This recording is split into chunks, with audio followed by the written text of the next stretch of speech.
es esta de aquí, una basílica papal preciosa, construida precisamente para conservar el cuerpo de San Pablo.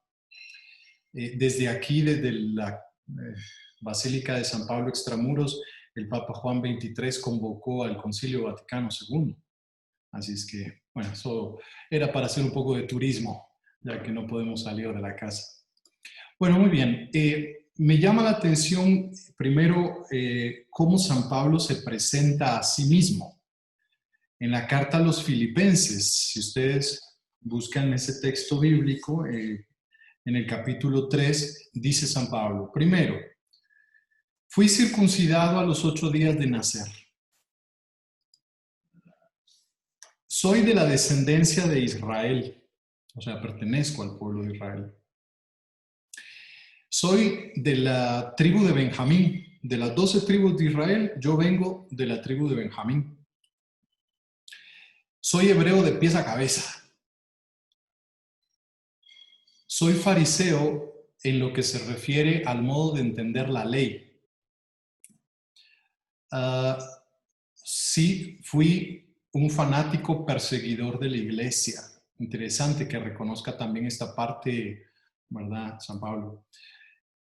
Soy también, así, modestia aparte, dirían, ¿verdad? No se me puede reprochar nada en cuanto al cumplimiento de la ley. O sea, yo soy un fiel cumplidor de la ley. Vean estas características, es interesante. Y bueno, una vez que hace este pequeño currículum vitae, este CV, esta hoja de vida, pasa también a añadir otras cosas, pero le digamos que le da vuelta a la página. Dice, eso que les acabo de decir, eso yo lo consideraba una ganancia, pero ahora lo considero pérdida por amor a Cristo.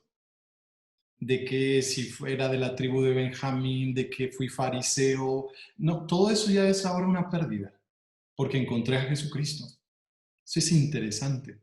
Y luego añade, por Cristo lo he sacrificado todo y todo lo tengo por estiércol. Yo imagino que el que tradujo la Biblia buscó la palabra así como más decente, no sé, ¿verdad? Pudo haber utilizado otra palabrita, pero bueno, la dejo así a su imaginación. Todo lo tengo por estiércol con tal de ganar a Cristo y con tal de vivir unido a Él. Comienzo con esta presentación de San Pablo, que, bueno, una autopresentación, él mismo está hablando de sí mismo. Porque yo creo que cuando tenemos claro nuestros orígenes y quiénes somos, pues le da rumbo a todo lo que hacemos. Y en este caso yo les invito a hacer ya un primer trabajo para su taller, y es esta pregunta. ¿Cómo te presentas tú? Digamos, siguiendo un poco el ejemplo de San Pablo, ¿verdad? Que acabamos de ver su presentación, tomando como referencia la presentación que San Pablo acaba de hacer de sí mismo ahí en la carta a los Filipenses. ¿Cómo te presentarías tú? Así, elabora una breve presentación de lo que te define. Y si se fijan, San Pablo fue muy breve, no es una hoja de vida tan larga, sino que va esto, este soy yo, esto, fui perseguidor también de la iglesia, etcétera, etcétera. Y ahora doy todo con tal de tener a Cristo como mi más grande riqueza. Bueno, entonces eso será el primer trabajo para el taller. Sigamos viendo a San Pablo. Pasemos ahora al tema de su conversión. Bueno, en el relato del libro de los Hechos de los Apóstoles comienza diciendo que San Pablo estaba convencido de estarle dando gloria a Dios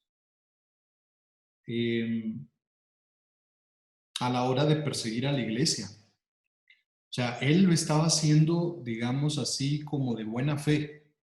Él estaba convencido de que perseguir a la iglesia era para darle gloria a Dios. Y de hecho, Saulo se presentó al sumo sacerdote pidiéndole unas cartas para las sinagogas de Damasco. unas cartas en donde le autorizaban a él meter en prisión a los seguidores de Jesús, ¿verdad? A los seguidores de la doctrina de Cristo y llevárselos a Jerusalén. Entonces, pero él estaba, interesante ese detalle, convencido de estarle dando gloria a Dios al hacer esto. Ok. Pero mientras se aproximaba a Damasco, a esta población, dice que de pronto lo envolvió una luz del cielo. Bueno, ya conocemos este relato. Cayó al suelo, escuchó una voz que le dijo: Saulo, Saulo, ¿por qué me persigues? Y a su pregunta, él pregunta: ¿quién eres, Señor? Y sintió que le respondían: soy Jesús a quien tú persigues. Y bueno, el mismo Jesús en esta revelación lo invita a ir en busca de Ananías para que le diga qué es lo que tiene que hacer. Bueno, entonces Saulo se levantó, se presentó en la sinagoga y dio testimonio de lo que le había sucedido. Esto fue después que recuperó la vista, ¿verdad? Porque al quedar ciego, bueno, Saulo se levantó, estaba ciego, se presenta con Ananías, se bautiza y cuando se bautiza recuperó la vista. Y ya una vez con la vista restablecida, se presentó en la sinagoga, dio testimonio de lo que había sucedido y obviamente la comunidad de cristianos puso muy alegre, ¿verdad? Pero la comunidad de los judíos quedó verdaderamente desconcertada de lo que estaba escuchando. ¿Cómo es posible que este Saulo ahora se convierta en cristiano? Ahora, él, por su parte, después de haber contado esto en la sinagoga, lo primero que hizo fue irse al desierto durante 3 o 4 años para estar a solas, para ordenar sus ideas, tratar de entender lo que le había pasado, reinventarse todo, digamos, todos los estudios que él tenía como fariseo. O sea, él dijo: no, un momentito, después de haberse encontrado con Cristo, yo necesito una pausa de 3 o 4 años, de hecho así fue, para ordenar mis ideas. Y bueno, estuvo en un lugar donde no sabemos exactamente dónde estuvo, pero esto está pues en el libro de los Hechos de los Apóstoles. Bueno, ok.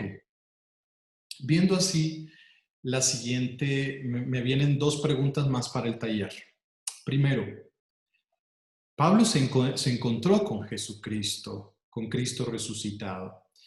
Y te pregunto también, ¿y tú has tenido oportunidad de encontrarte con Jesús? O mejor esta pregunta, ¿cuáles son tus momentos favoritos de encuentro con Jesús? ¿Cuáles son tus momentos que más disfrutas al encontrarte con Jesús? Eso por una parte. Y la otra pregunta es, ¿cuáles son tus estrategias para mantenerte en conversión? Porque obviamente sabemos que la conversión no es de una vez para siempre, sino que es constante, es una actitud permanente. Y entonces digo, ¿cuáles son las estrategias que a ti te han funcionado para mantenerte así en constante conversión? ¿Ok? Bueno, sigamos. Pasemos ahora a los viajes. Solo los menciono porque me pareció muy interesante los 4 viajes que llevó a cabo San Pablo. Primero, las flechas amarillitas, el color amarillo, son las primeras que fue el primer viaje que él realizó. Por qué experiencia, voy a mover aquí estos cuadritos que no me dejan ver. Ok, primero, Pablo comienza, el primer viaje es el de color amarillo, ¿verdad? Y aparece ahí la lista de todos los lugares que fue visitando y que aparecen en el libro de los Hechos de los Apóstoles. Entonces, él comenzó su viaje junto a Bernabé, ¿verdad? Y se fueron primero a evangelizar Seleucia, luego llegaron ahí a la isla de Chipre, concretamente a Salamina y a Pafos. Después siguieron navegando y llegaron aquí bueno, dice Perga ahí, pero también se conoce como Perge de Panfilia. Y bueno, luego se fueron a Antioquía de Pisidia, Iconio, Listra y Derbe. Fue un poco todos los primeros lugares que visitó y que aparece ahí la lista en el libro de los Hechos de los Apóstoles. Ahora, estos últimos lugares, Derbe, Listra, Iconio y Antioquía, la verdad es que le fue muy mal. Los judíos lo rechazaron inmediatamente. Y entonces decidieron empezar a predicarle ya no a los judíos, sino a los paganos, ¿verdad? A los que venían de otras religiones que no eran judías, ¿verdad? Y bueno, regresó. Ese es su primer viaje, que se conoce como la urgente misión entre los gentiles. El segundo viaje son las flechas que ven en verde. Es un viaje bastante largo y si se fijan llega hasta Grecia, ¿verdad? Sale desde Jerusalén, acababa de encontrarse con San Pedro y los demás apóstoles ahí en Jerusalén, y es lo que se conoce como el concilio, ¿verdad?, de Jerusalén. Pues después de ese concilio se fue a todos estos poblados que ven por ahí, incluso pasa por los mismos lugares donde había pasado antes, ahí por Derbe, Listra, Iconio, Antioquía. Luego llega a Tróada, Neápolis, Filipos, ¿verdad? Ahí están los filipenses, a quienes les escribe la carta a los filipenses, ¿verdad? Anfípolis, Tesalónica, la carta a los tesalonicenses, Berea, luego Atenas, Corinto, la carta a los corintios, luego atraviesa ahí el mar Egeo y llega a Éfeso, la carta a los efesios, y luego prácticamente regresa otra vez a Jerusalén. O sea, es prácticamente su segundo viaje va dirigido a fundar comunidades cristianas en Grecia, ¿verdad? Hasta ahí ir ampliando más la frontera de donde llegó.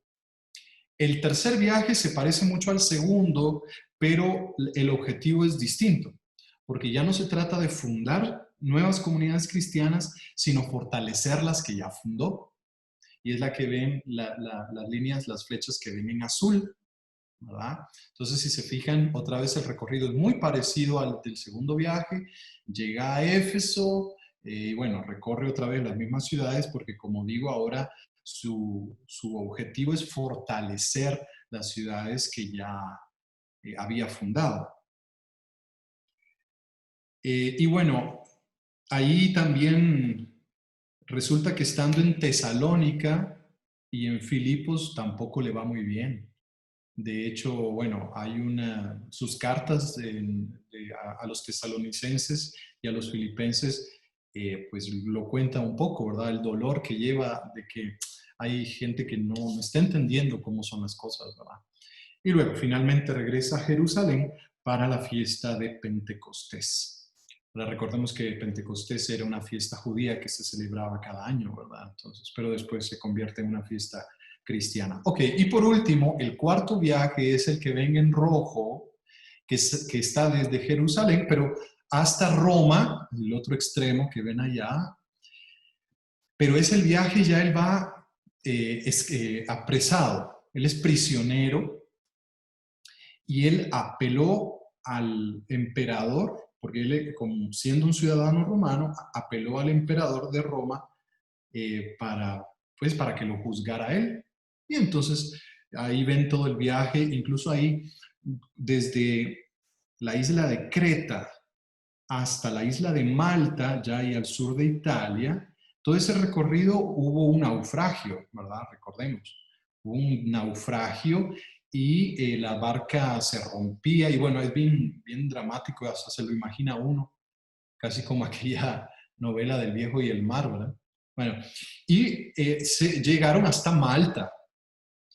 Allí, bueno, ya se salvaron de morir ahogados y ya entran a Italia, ¿verdad? A Siracusa, luego a Regium y luego más al norte hasta finalmente llegar a Roma. Y ahí en Roma, pues, sabemos bien que muere decapitado, ¿verdad?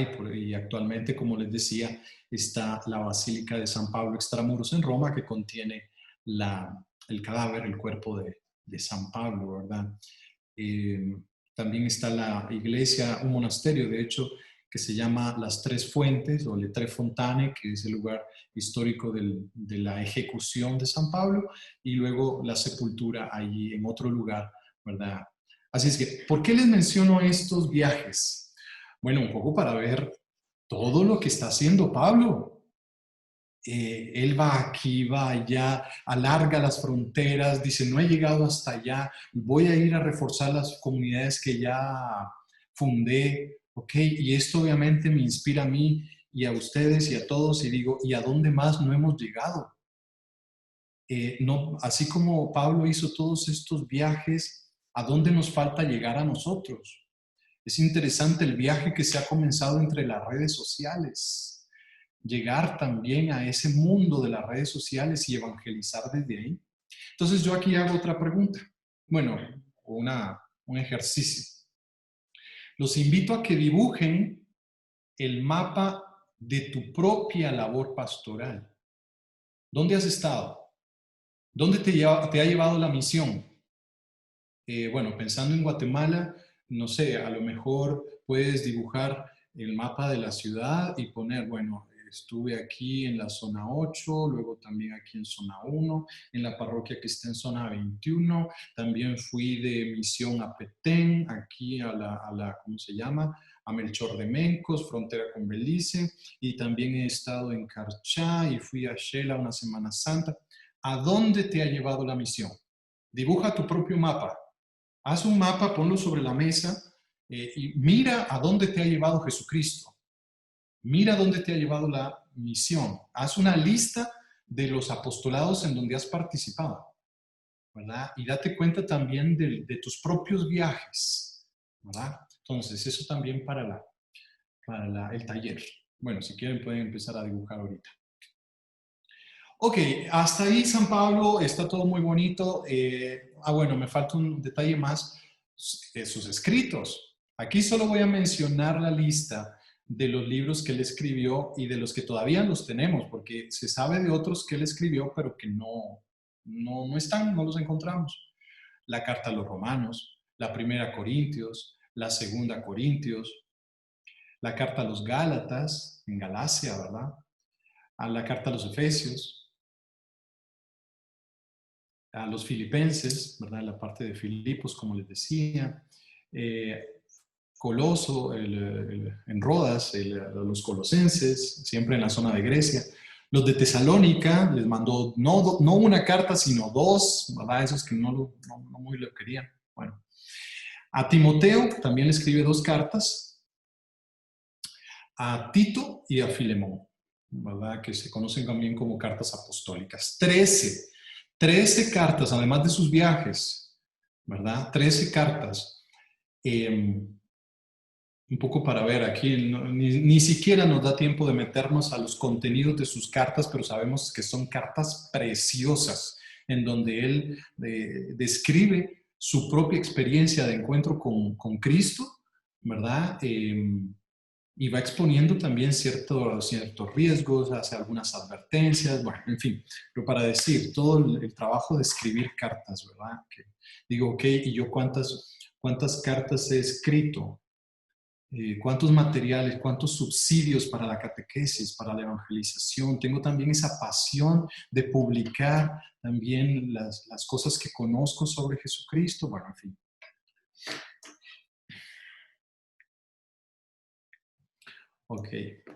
Ok, dejemos a San Pablo ya tranquilo y ahora quiero hacer un giro. Pero obviamente sí partiendo de todo lo que hemos visto en San Pablo. El Papa Francisco, en el año 2013, el año en que él comenzó su servicio, su ministerio apostólico como el Papa, publicó esta exhortación apostólica sobre el anuncio del Evangelio en el mundo actual, Evangelii Gaudium. Estaba leyendo así prensa y la calificaba como una carta, una exhortación revolucionaria. De hecho, es casi una especie de plan de trabajo de todo su pontificado, si ustedes se fijan, ¿verdad? Los temas que el Papa tiene en su corazón en ese momento, ya después todo su trabajo apostólico, su labor pastoral ha ido desarrollando cada punto que trató en el Evangelii Gaudium. Es súper interesante esto. Y yo solo voy a extraer algunas frases que me parecen bastante sugerentes para hoy nosotros. Ok, primero, todos estamos invitados a salir, por favor, salir de la propia comodidad. Ya lo había dicho en el 2013 y ahora vale más que nunca.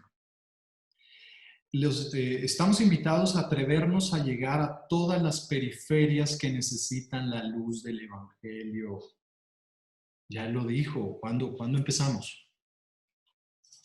En el número 23 también dice, es vital, o sea, de vida o muerte, que hoy la iglesia salga a anunciar el Evangelio a todos, en todos los lugares, en todas las ocasiones, sin demoras. ¿Por qué nos estamos demorando? Sin demoras, sin asco, sin miedo. Sin miedo. Empecemos. Luego, en el siguiente número, el número 24, dice, la iglesia sabe adelantarse, tomar la iniciativa sin miedo, salir al encuentro, buscar a los lejanos, llegar a los cruces de los caminos para invitar a los excluidos. ¿Ok? Comencemos a hacer esto. En el número, bueno, creo que es ese mismo número, el 25. Sí, el 25. Espero de veras, de todo corazón, dice el Papa, espero que todas las comunidades procuren poner los medios necesarios para avanzar en el camino de una conversión pastoral y misionera que no puede dejar las cosas como están. No puede.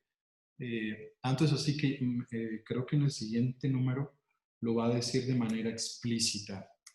En el número 27, el que yo menciono. Sueño, dice el Papa, con una opción misionera capaz de transformarlo todo. Una opción misionera capaz de transformarlo todo, para que las costumbres, los estilos, los horarios, el lenguaje y toda estructura eclesial se convierta en un cauce adecuado para la evangelización del mundo actual, más que para la autopreservación. Es que no estamos aquí para evitar la propia extinción, ¿no? No es para evitar extinguirnos, para la autopreservación. Dice, no, esa no es la finalidad, ¿verdad? Pero todo debe cambiar, debe transformarse todo, las costumbres, los horarios, el lenguaje. Bueno, ok, sigamos. En el número 33 dice, la pastoral en clave de misión pretende, por favor, abandonar ese cómodo criterio pastoral del siempre se ha hecho así, siempre lo hemos hecho así. Dice el Papa, por favor, abandonen esa frase. Ya no se justifiquen detrás de que, no, es que siempre lo hemos hecho así. Por favor, ya basta, ya no. Les invito, dice el Papa, a ser audaces, a ser creativos en esta tarea de repensar los objetivos, repensar las estructuras, repensar los estilos, repensar los métodos evangelizadores de las propias comunidades. Por favor, ya no podemos seguir haciendo las cosas como siempre las hemos hecho. Hay que repensarlo todo. Objetivos, estructuras, estilo, métodos, horarios, lenguaje, costumbre, todo hay que repensarlo. Luego añade también el Papa en el número 41.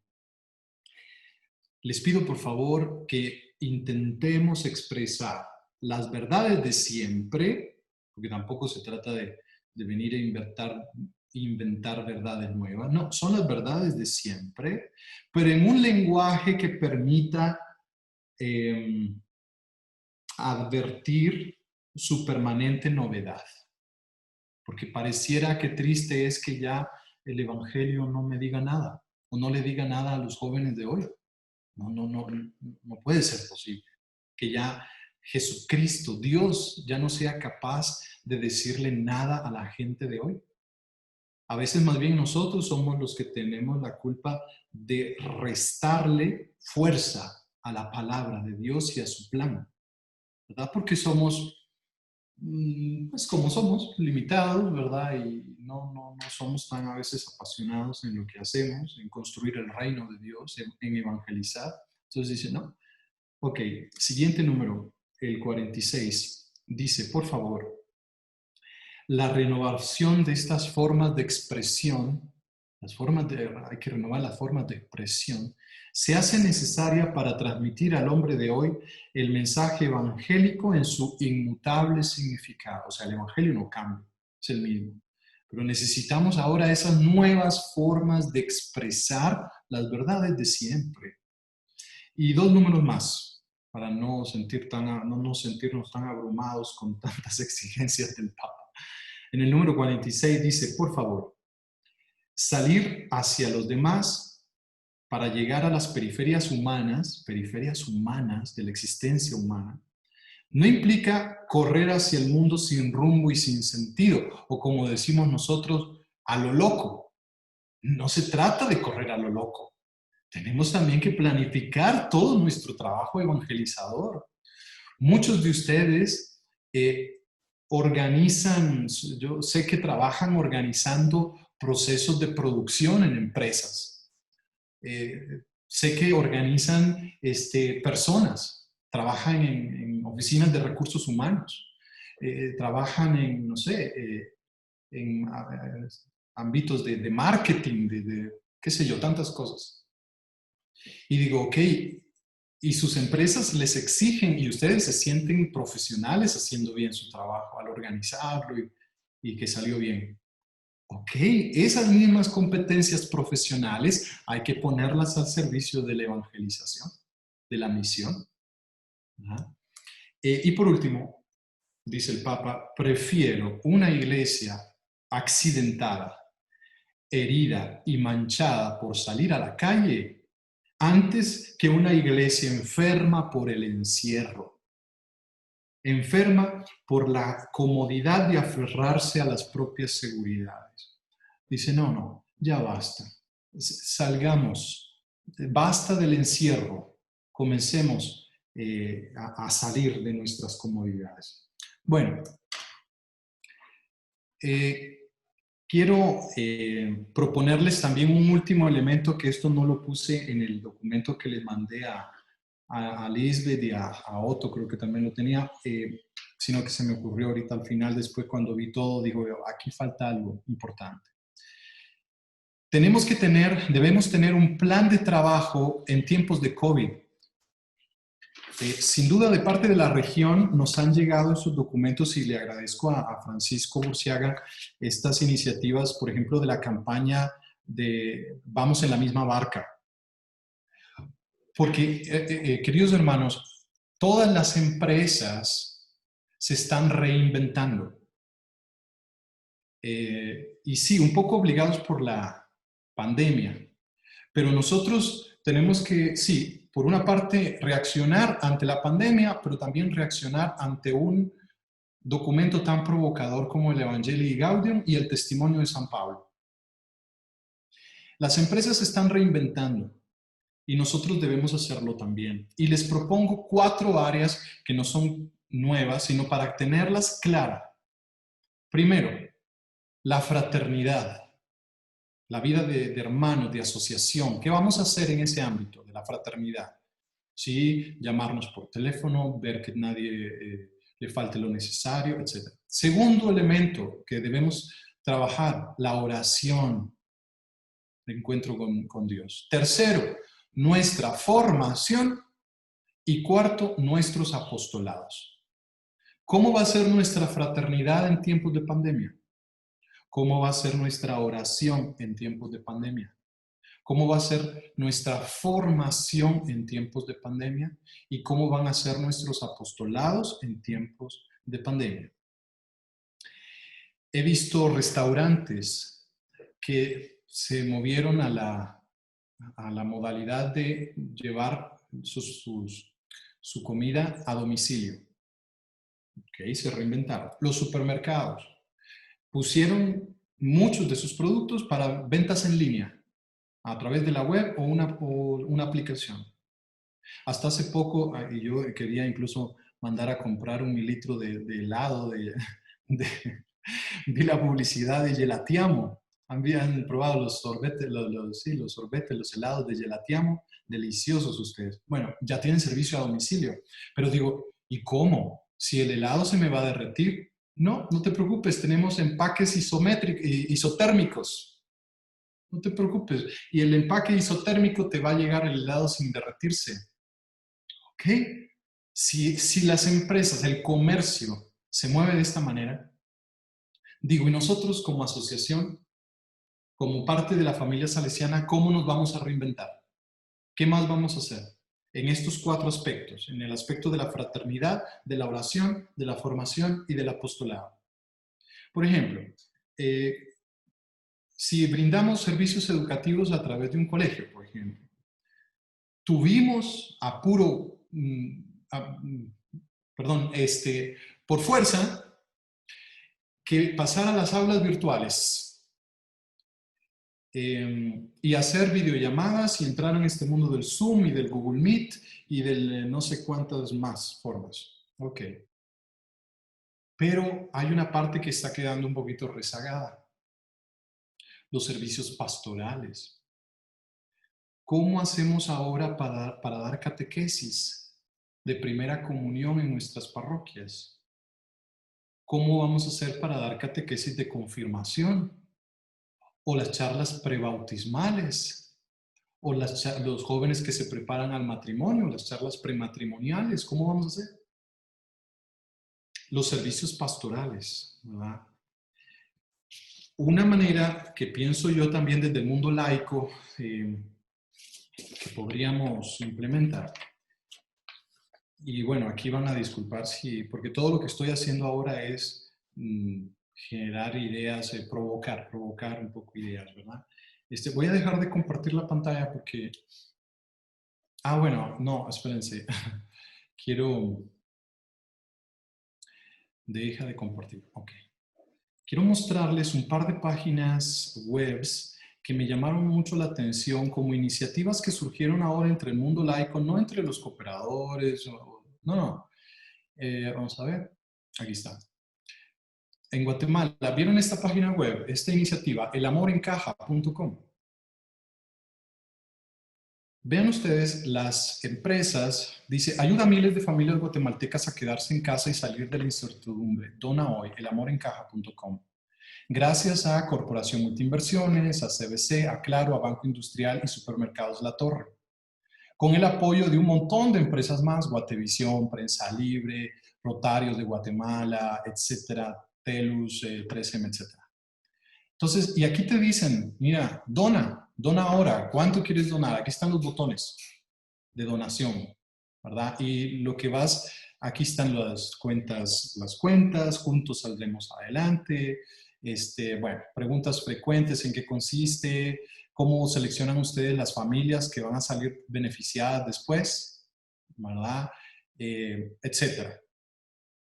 A las familias se les entrega dinero en efectivo. Dice, no, el apoyo es a través de productos alimenticios y de higiene. Ok, ¿cuál es el contenido de la caja? Etcétera, etcétera, etcétera. Aquí aparece incluso hasta un video. Esta caja está llena de tus ganas de ayudar. Está llena de amor, de felicidad. Está llena de alimentos y productos de higiene para las familias que quisieran salir a ganarse. No sé si yo compartí también el audio, no me acuerdo. Sí. Se oye. Ok. Sustento, pero hoy no pueden. Cuando nos unimos, con tu ayuda el amor encaja. Empresas solidarias ya donaron 25,000 cajas. Cada 250 quetzales recaudados es una caja que llega a las familias que más la necesitan. Gracias a la distribución responsable de United Way. Dona hoy en elamorencaja.com. Exactamente. Ven, aquí están iniciativas similares y gracias por mandármelo en el Centro Mamá Margarita, ¿verdad? Iniciativas de este tipo. Ok, les paso ahora otra iniciativa y luego vamos a aprovechar para esta página ¿qué se me hizo? Ahí está. Un perfil de Facebook de una de un proyecto que se llama Ilumina Más de México, que consiste en un proyecto de evangelización digital, o como ellos se hacen llamar, somos una comunidad de influencers de Dios. Recordemos que ese fue un término que utilizó el Papa Francisco en la Jornada Mundial de la Juventud de Panamá, ¿verdad?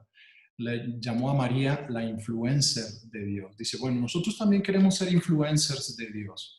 Entonces, están dedicados a evangelizar en las redes sociales, pero también están produciendo podcasts, están produciendo videos, tienen sus canales de YouTube, gente invitada, gente profesional que está, evangelizando, pero de una manera fuerte, intensa, ¿verdad? Todos los días hay publicaciones, entrevistas, gente desde sus propias trincheras, ¿qué es lo que están haciendo para evangelizar?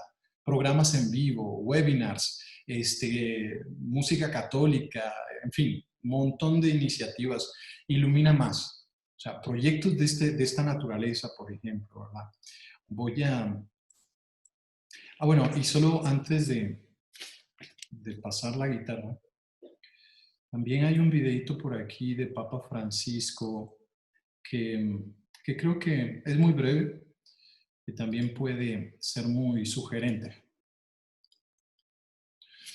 Es un video de YouTube. Se me hizo. Ahí está. Sí.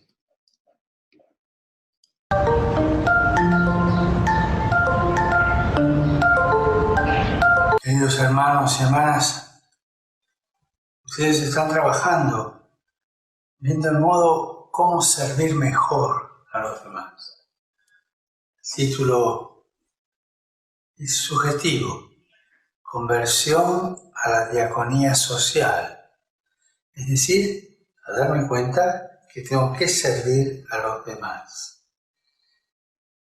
Darme cuenta que no soy el único en el mundo. Tengo que mirar qué necesidades pasa el otro. Necesidades materiales, espirituales. Van a tener como hilo conductor de las reflexiones la parábola del buen samaritano. Nosotros estamos acostumbrados, por egoístas,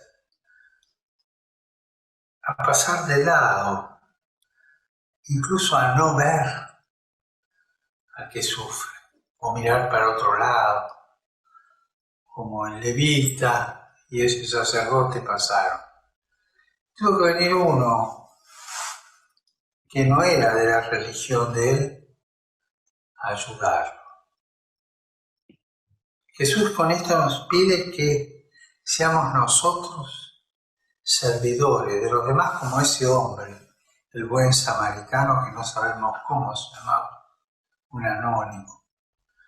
Se hizo cargo de quien estaba al borde del camino. Al borde del camino de la vida hay hombres y mujeres como nosotros, hay viejitos y hay chicos que están pidiéndonos con su mirada que le demos una mano. Deseo que todo este proceso de conversión a la diaconía, a ser diáconos, servidores de los demás, tenga mucho fruto. Y los acompaño desde acá. Rezo por ustedes, rezo por su trabajo. Y ánimo. Jesús en el Evangelio dice, ni aquel que haya dado un vaso de agua en mi nombre no quedará sin recompensa. Yo les pido que dejen latir el corazón, nada más, y que miren bien. Y lo demás viene solo. Que Dios los bendiga, la Virgen los cuide y no se olviden de rezar por mí. Gracias. Ok. Un poco, como les decía, para provocar ideas. De hecho, bueno, ahorita estoy tratando de descargar también una información que me acaban de compartir. Ok. Es que a veces la tecnología, en el momento en que uno más la necesita. Bueno, entonces, ¿por qué no, por ejemplo, diseñamos proyectos? Bueno, ahorita antes quiero, es que esto no me... Sí, exactamente. Me acaban de compartir un perfil de Facebook de una iniciativa de los salesianos cooperadores en Honduras que se llama No te duermas con hambre. Eso es importante, ¿verdad? Sumarse a estas iniciativas. Lo que les decía del Centro Mamá Margarita. Vamos a ver si ahora la tecnología nos deja.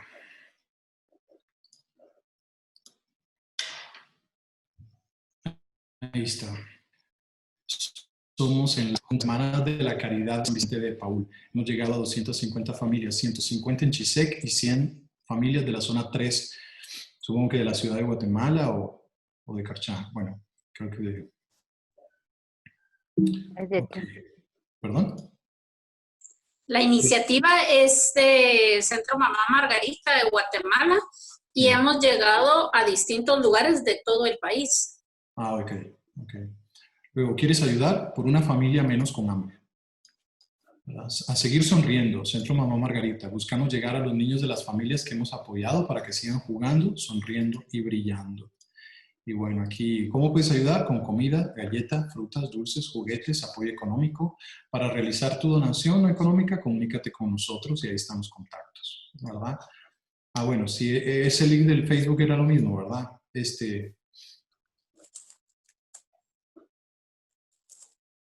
Bueno, entonces, montar proyectos, por ejemplo, ¿será que nosotros podemos montar una oficina de inserción laboral?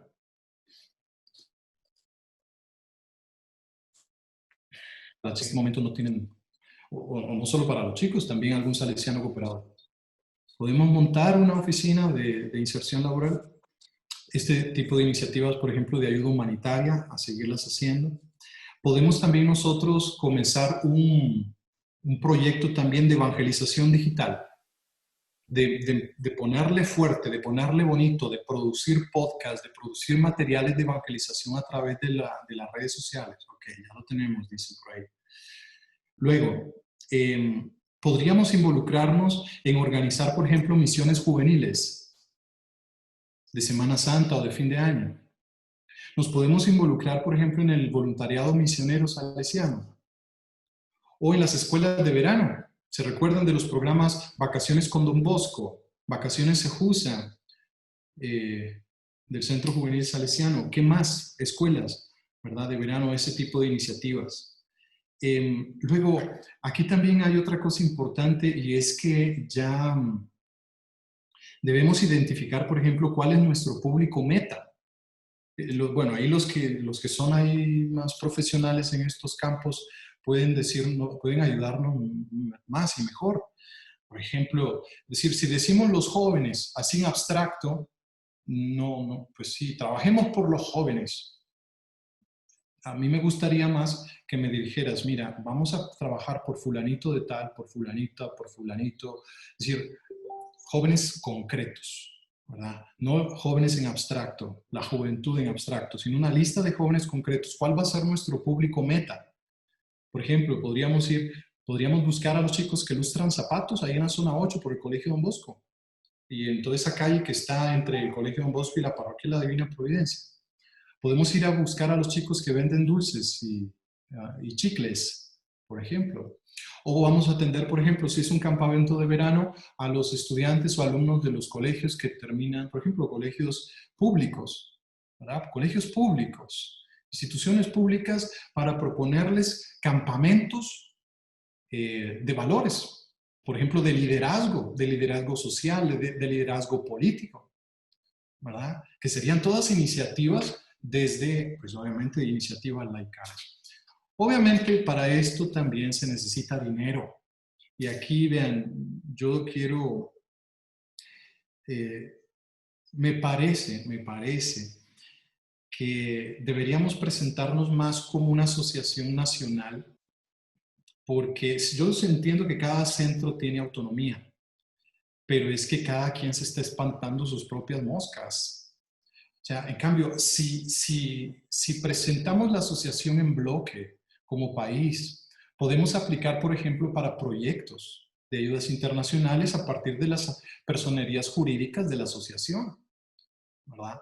Entonces tenemos un público meta, sabemos a qué nos vamos a dedicar y ya tenemos el financiamiento, ¿verdad? Porque también hay que invertir en este tipo de cosas. Entonces, digo, yo siento yo entiendo que la consulta nacional es un organismo más bien de animación y no tanto de gobierno, ¿verdad? Pero yo creo que eso también, ya que el Papa nos está invitando a repensarlo todo, pues también deberíamos repensar si la consulta nacional tuviera un rol más activo en este tipo de cosas, ¿verdad? Así es que, bueno, ¿no?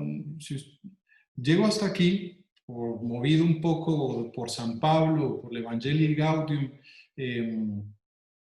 y por el PBJ y por la pandemia y por tantas cosas, ¿verdad? Y creo que nos tiene que mover el piso a todos, ¿verdad? Sin duda. El testimonio de San Pablo como modelo de salesiano cooperado, pero ya mejor interrumpo aquí porque ya uno se emociona y luego, ¿cómo se llama? Si ya saben cómo me pongo, ¿para qué me invitan? Pues así es que, vaya, pues. Gracias, gracias. Que San Pablo nos ayude, interceda por nosotros, que el mismo Don Bosco, este apóstol de los jóvenes, también provoque en nosotros muchas ideas en tiempos de pandemia y en tiempos de nueva evangelización.